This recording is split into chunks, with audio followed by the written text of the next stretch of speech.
우리 오늘 말씀 제목을 따라하겠습니다. 뜻을 정하면 하나님이 도우신다. 한 소년이 있었습니다. 공부보다는 노는 것이 좋았습니다. 공부할 시간에 신나게 뛰어놀았던 이 소년이 서울 상문고등학교 다닐 때 자기 반에서 59명 중에 맨 꼴찌 56등이었습니다. 나중에 조금 정신을 차렸는지 졸업할 때 자기 반 60명 중에 40등이 되었습니다. 이 성적 가지고 대학을 가려고 하는데 전국 어느 곳에 이 실력으로는 들어갈 수가 없었습니다. 그래서 할 수 없이 재수를 했습니다. 1년간 열심히 공부를 했는데 재수한 실력 가지고도 또 어느 곳에도 들어갈 수 없었습니다. 교편 생활을 했던 어머님이 그래도 아들을 믿었습니다. 다시 삼수를 했습니다. 삼수를 했는데 서울에 있는 대학에는 못 들어가고 경기도 성남에 있는 경원대학 법학과에 겨우 들어갔습니다. 거기서 법대생이 돼가지고 세상을 보는데 그 시대가 마침 민주화가 일어나고 발전하는 그런 시대에서 생각을 들었습니다. 야, 내가 청소년 시절에 너무 내 맘대로 살았는데 이제 내가 뭔가 이 사회에 기여하는 일을 해야 될 거 아니냐. 그렇게 하다가 그래도 내가 법대생이니 내가 법조인이 되고 싶다. 그래서 이 사회에 도움이 되는 사람이 되고 싶다. 그래서 뜻을 정합니다. 내가 법조인이 되겠다. 사법고시를 보겠다. 그렇게 뜻을 정했습니다. 그리고 어머니에게 뛰어갔더니 어머님이 너무 좋아하십니다. 그래서 어머니와 함께 이 뜻을 품고 공부를 해서 사법고시를 보기 시작했습니다. 사법고시가 쉬운 시험이 아니잖아요.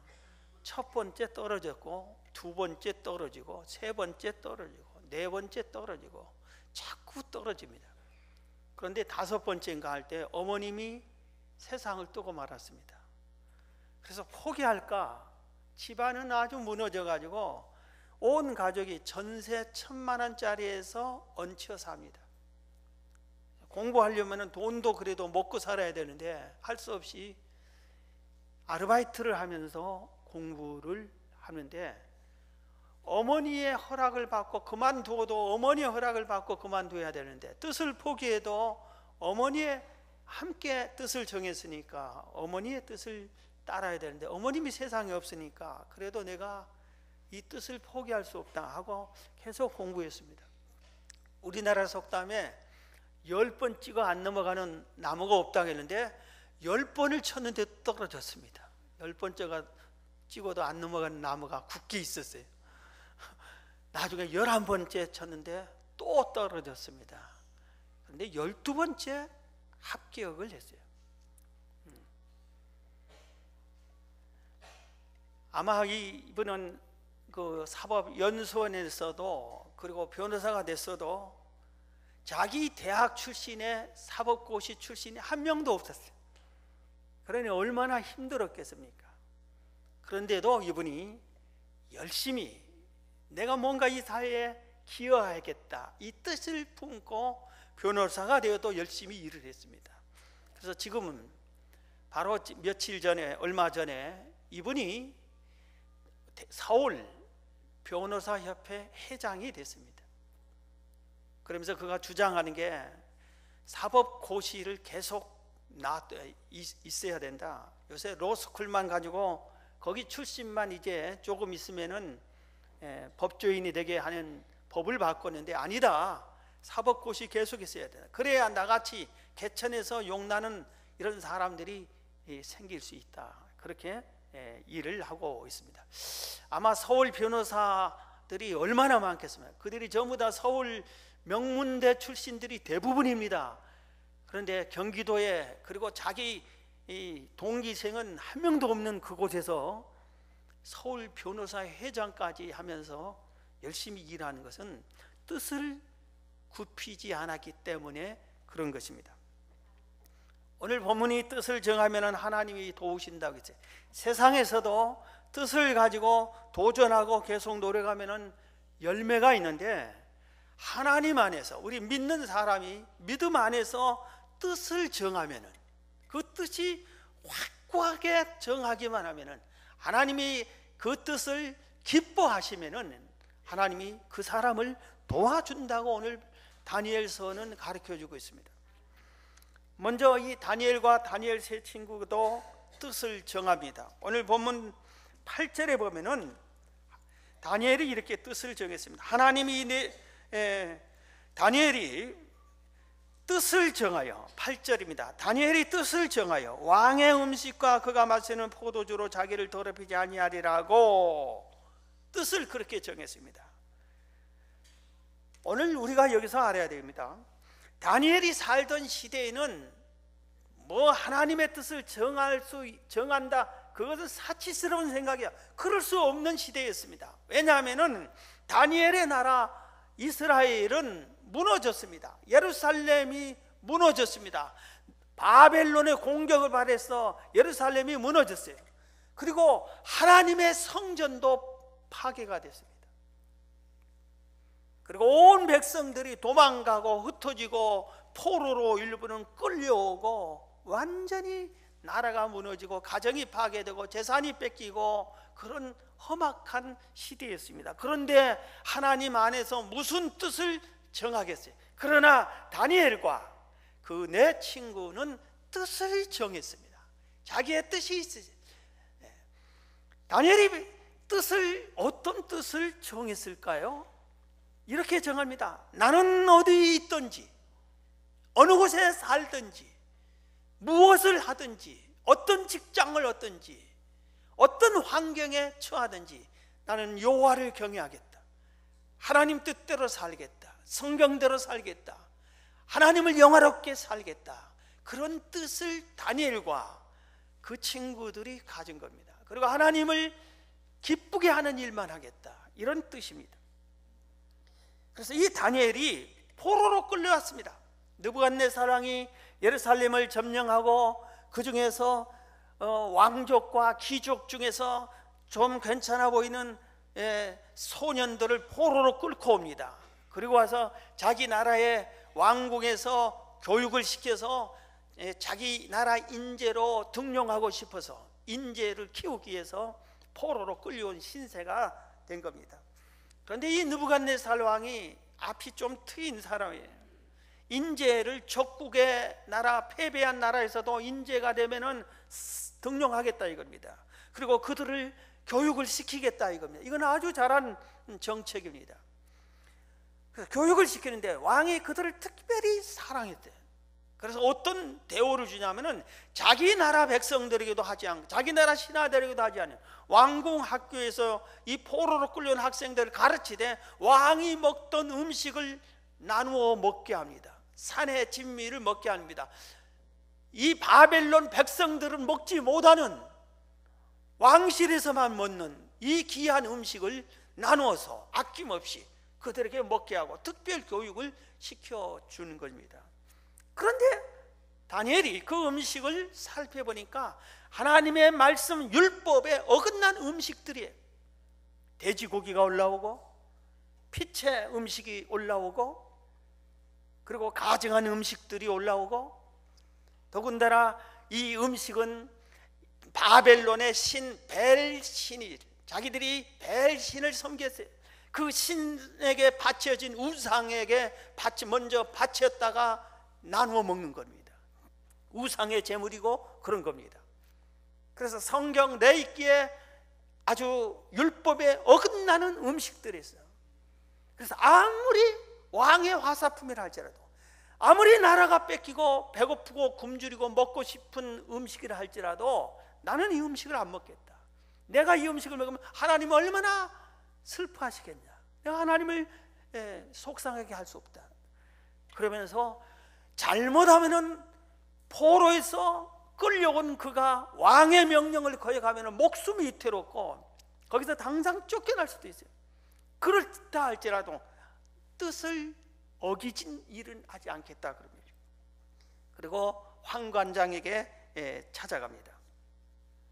우리는 왕이 하사한 좋은 음식과 포도주를 먹지 않겠습니다. 그러니 우리에게는 따로 채소와 곡식 종류를 주십시오. 그러니까 환관장이 당장 그들을 처벌할 수 있어요. 그런데 오늘 본문 9절에 보면 뭡니까? 하나님이 다니엘로 하여금 환관장에게 은혜와 긍휼을 얻게 하신지라. 하나님이 역사하셨어요. 뜻대로 살고다 실천하고 있는 이 다니엘에게 하나님이 도와주시는 겁니다. 은혜를 베풀어 준 거예요. 그래서 환관장의 마음을 다스려 준 겁니다. 그래서 환관장이 이렇게 좋게 얘기합니다. 이건 왕의 명령이다. 왕이 하사품까지 주면서 너희들 먹게 건강하게 자라고 공부를 하라고 했는데 너희들이 이걸 안 하면은 내 목도 달아간다. 그러니까 얼른 이렇게 제안합니다.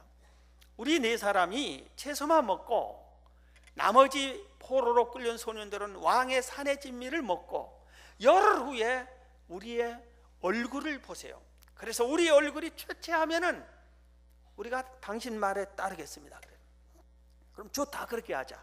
열흘 후에 딱 이렇게 봤더니 그가 그들의 말을 14절을 그들의 말을 따라 열흘 동안 시험하더니 열흘 후에 그들의 얼굴이 더욱 아름답고 살이 더욱 윤택하여 왕의 음식을 먹는 다른 소년들보다 더 좋아 보인지라. 그래서 환관장이 3년 동안 교육을 시키는데 3년 동안 다니엘과 이 세 친구에게는 따로 채소와 곡식들을 배급해 줍니다. 그리고 다른 소년들은 왕의 진미를 먹게 되는 것입니다. 오늘 우리 한번 생각해 봅시다. 우리가 지금 뜻을 정하고 살고 있는지. 세상에 무슨 뜻을 정해? 다 같이 남처럼 살면 되는 것이, 흘러가는 대로 사는 것이지, 학교 들어가면 공부 열심히 하면 되는 것이고, 직장 들어가면 열심히 직장 생활하는 것이고, 사업하면 부지런히 하면 되고, 세상 사람과 똑같이 이렇게 사는 것이지 무슨 별다른 뜻을 정해? 우리 그렇게 사는 거 아니에요? 그런데 우리 예수 믿는 사람, 하나님을 믿는 사람은 이렇게 살아서는 아니 된다는 것을 오늘 성경이 우리에게 가르쳐주고 있는 겁니다. 그렇게 살아서는 안 해야 돼요. 우리가 어떤 직장을 갔든 어느 시대를 살건, 내가 기쁜 일을 당하든 어려운 일을 당하든 큰 축복을 속에 살든 어려운 가난 속에 살든 어떻게 하든 간에 우리도 내 인생, 남은 인생을 이렇게 살겠다는 뜻이 정해져야 되는 겁니다. 그런데 그 뜻이 뭐냐? 다니엘처럼 하나님을 영화롭게 살아야 되겠다. 하나님을 기쁘게 살겠다. 하나님의 말씀대로 하나님의 계명을 지키며 살겠다. 하나님을 영화롭게 하며 살겠다. 이런 뜻을 정하고 살아야 된다 이겁니다. 내가 가정에서 행복하게 살겠다. 행복하게 살아야 됩니다. 그러나 내 뜻은 하나님을 기쁘게 하면서 하나님을 영화롭게 하면서 가정을 행복하게 사는 것이지, 하나님의 영광스럽게 사는 것을 어기면서 가정을 행복하게 살겠다, 하나님을 기쁘게 하지 않으면서 직장 생활을 열심히 하겠다, 그것은 세상 사람이 하는 거라 이겁니다.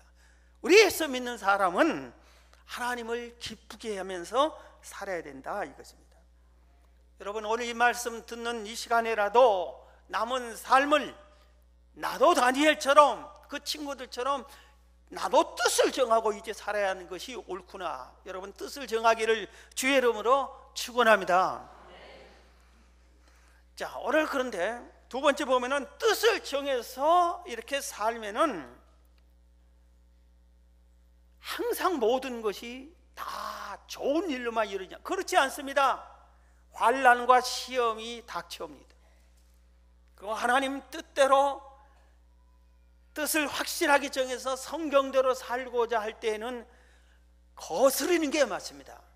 그래서 뜻을 정한 그리스도인은 세상과 항상 부딪히게끔 되어 있습니다. 우리 마음대로 세상 흐르는 물대로 세상과 짝하며 살 때는 아무 일도 일어나지 않아요. 괜찮아요. 그런데 내가 뜻을 정하고 성경대로 사는 것을 선택해서 바르게 살아가면은 거슬리게 돼 있어요. 세상은 거슬리게 돼 있습니다. 오늘 그래서 시험이 닥쳐옵니다. 오늘 다니엘서 3장의 시험을 보면은 느부갓네살 왕이 천하를 통일합니다. 그리고 나서 안정이 되니까 신하들에 의해 가지고 금신상을 세웁니다. 이게 느부갓네 신을 만드는 거예요. 그게 또 이 금신상을 얼마나 높이 세우냐면은 27m나 올라가요. 27m. 그러니 27m가 얼마나 높습니까? 네? 뭐 아파트 15층 될지 모르겠어요. 27m 되는 이 부처상도 우리나라에 아마 없을 거예요. 그렇게 그것을 금신상이다. 오늘 3장을 보세요. 3장 1절을 보세요. 느부갓네살 왕이 금으로 신상을 만들었으니 높이는 60규빗이요 너비는 6규빗이라 그것을 바벨론 지방의 도라 평지에 세웠더라. 60규빗이 약 27m나 되는 높이입니다. 이렇게 세워놓고 천하에 있는 모든 사람들이 다 와서 이 신 앞에 절하게 합니다. 여러분, 그런데 이 앞에 신 앞에 절하지 않은 사람이 있을까 봐서 만약에 이 신상에게 절하지 않으면 뜨거운 불못불에 화형시켜 버리겠다, 태워 죽여 버리겠다, 그렇게 법을 정해놨습니다. 그러니 모든 신하들이, 지방에서부터 권력자들이, 유지들이 다 와서 금신상에게 절합니다. 그런데 이 신하들 중에서 시기하고 질투한 다니엘과 그 세 친구들, 저 포로 녀석들이 높은 직위를 차지해서 아주 기분이 나쁘고 아주 보기 싫은데 그 녀석들이 절을 하지 않은 겁니다. 그래서 당장 참수합니다. 왕이여, 당신이 은혜를 베풀었던 저 신하들 사드락 메삭 아베느고 다니엘 세 친구를 말하는 겁니다. 저 녀석들이 신상에게 절하지 않습니다. 그런데 왕도 화가 치밀어 오는 거예요. 내가 당장 죽여도 될 애들을 특별히 사랑해서 포로로 끌고 오고 그 중에서 뽑아서 왕궁에서 가르치고 내가 먹던 음식을 내 백성에게도 주지 않는 산의 진미를 먹이면서 키워서, 오늘날 공무원으로 빠르면 남들은 바벨론 국민들은 공무원 시행 합격하면 9급으로 출발하는데 이들은 한 3급 정도 준 거예요. 이렇게 높은 멸세를 주었는데 은혜를 모르고 내 신 앞에서 절을 안 해? 그들을 부릅니다.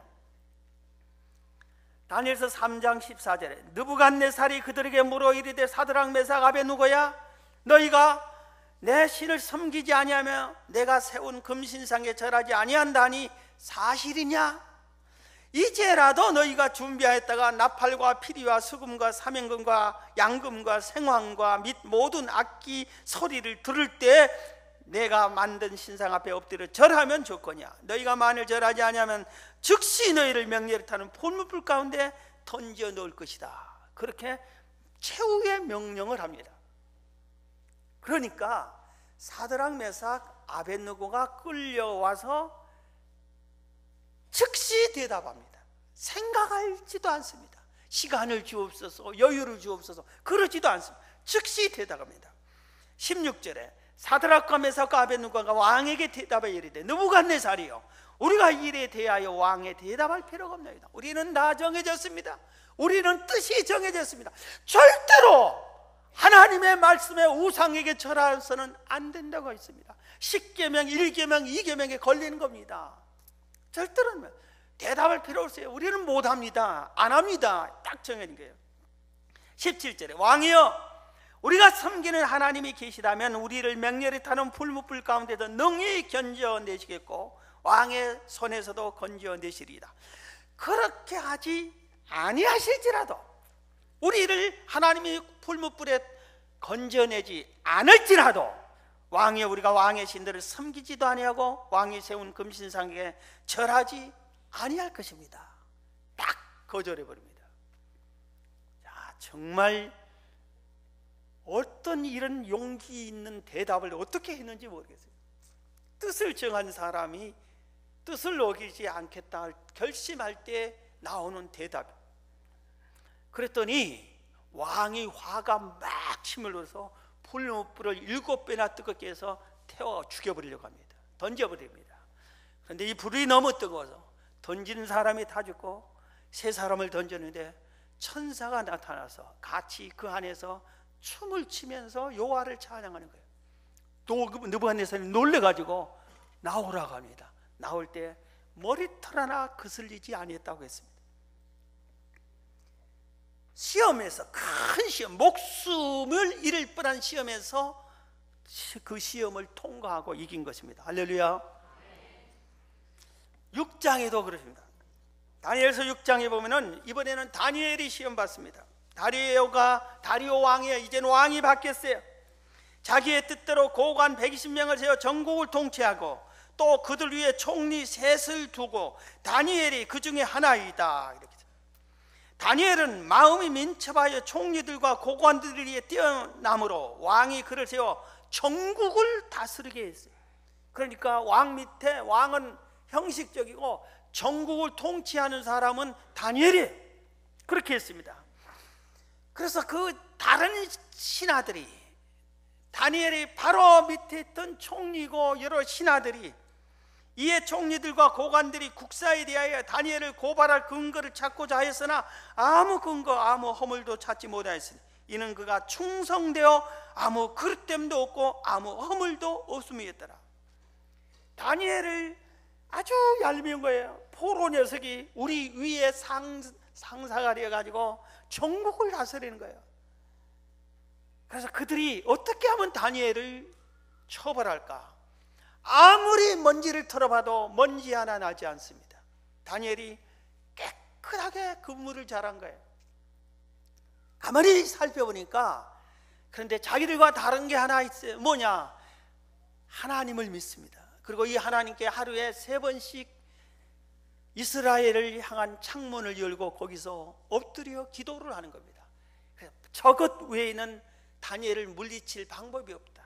그래서 자기들끼리 짜고 법을 하나 만듭니다. 왕이요, 앞으로 30일 동안만 왕 외에 다른 신에게 기도하면 사자굴에 던집시다.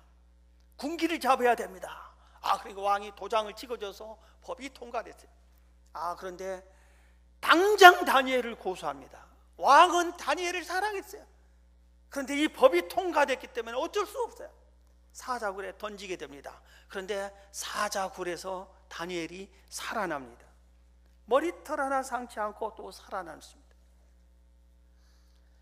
다니엘이 자기의 뜻을 지키다가 사자굴에 던짐을 받았어요.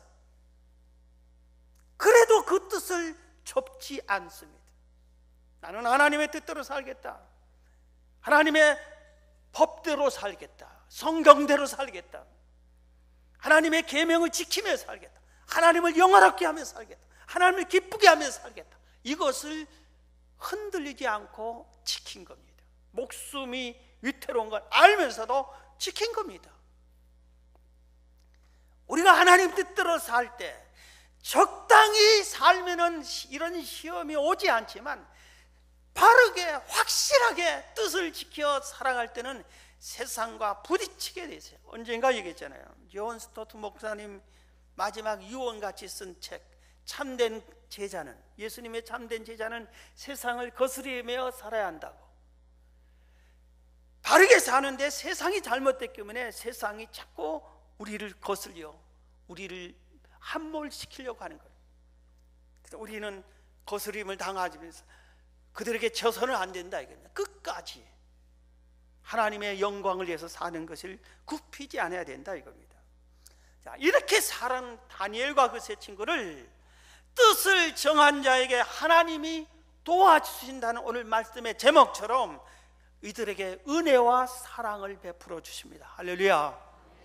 오늘 17절 다니엘서 본문 1장 17절을 보세요. 똑같이 포로 중에 왕족, 귀족들, 소년들 모아 공부를 시켜 강사도 똑같아요. 환경도 똑같아요. 시간도 똑같아요. 그런데 이 내 소년에게 하나님이 이 내 소년에게 학문을 주시고 모든 서적을 깨닫게 하시고 지혜를 주셨으니 다니엘은 또 모든 환상과 꿈을 깨달아 알더라 그랬습니다.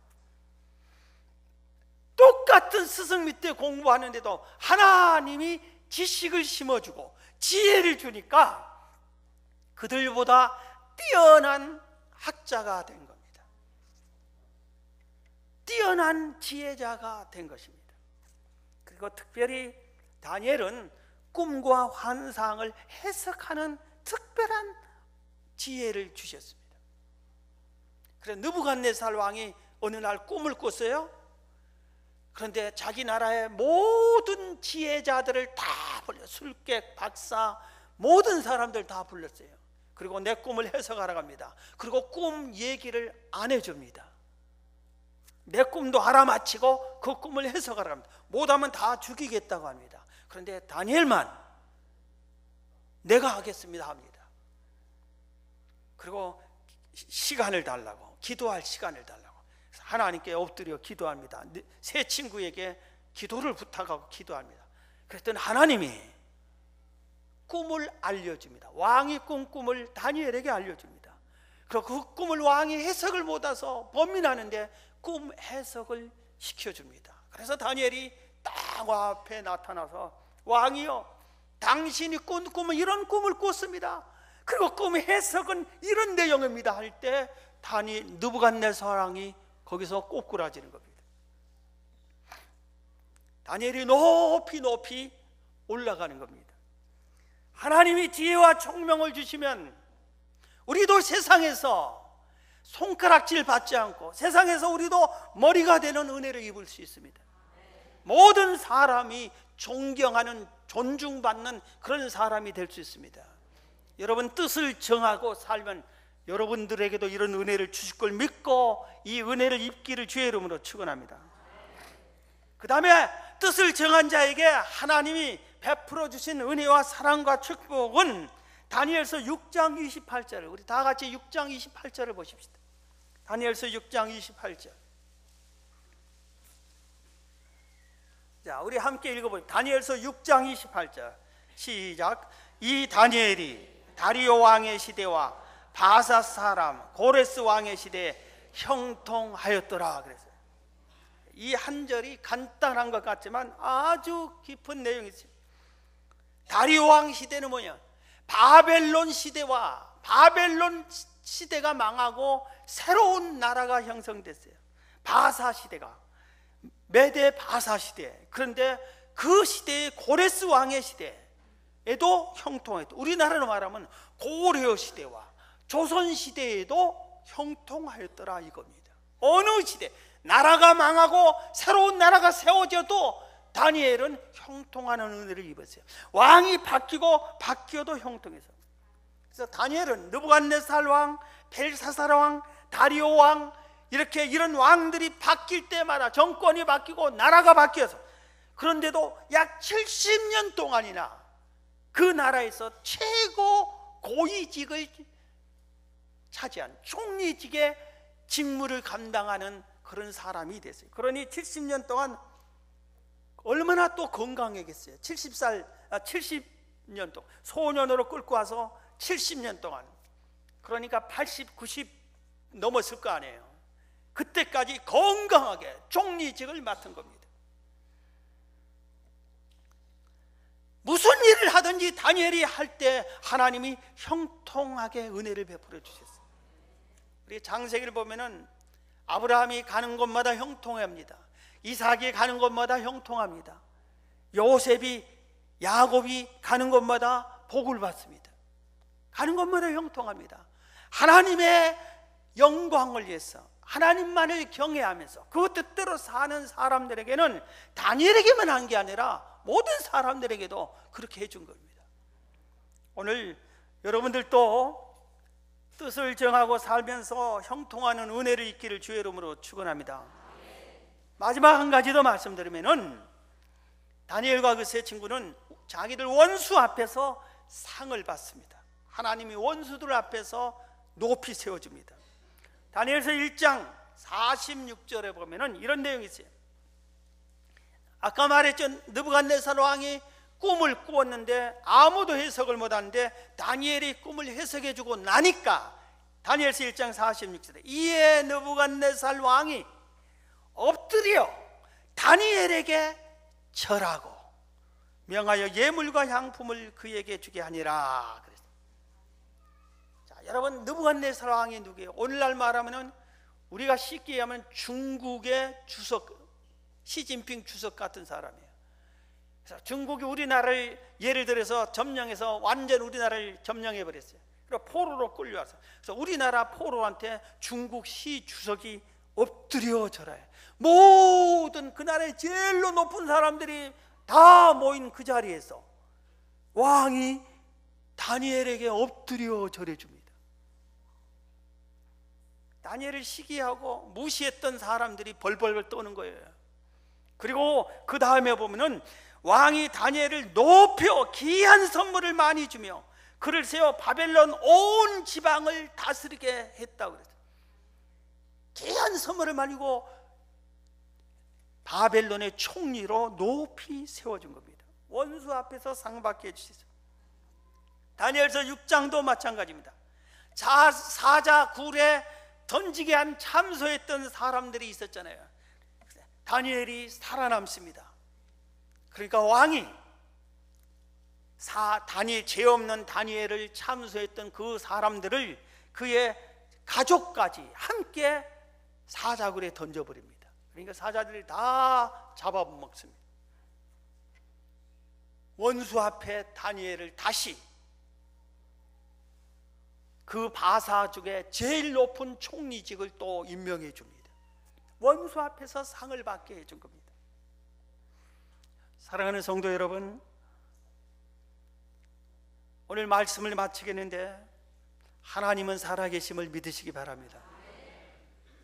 인간의 본분은 살아계신 하나님을 잘 섬기고 그 하나님을 영화롭게 하는 것입니다. 전도서 12장 13절에 하나님을 경외하고 그의 명령들을 지킬지어다 이것이 모든 사람의 본분이니라. 하나님을 경외하고 하나님의 명령을 지켜라. 이게 사람의 본분이다. 그래서 우리가 하나님을 경외하고 하나님의 말씀을 지켜 살기로 뜻을 정하고 여기 절대로 어기지 않겠다 하고 딱 정하고 살아나가면 비록 많은 사람들이 나를 시험하고 싫어하고 미워할지라도 하나님이 도와주셔서 결국은 내 인생이 오늘 말씀처럼 하나님이 지혜와 총명을 주시고 형통함을 주시고 원수 앞에서 상 받게 해주십니다. 이런 은혜를 여러분들이 꼭 받으시기를 주의 이름으로 축원합니다.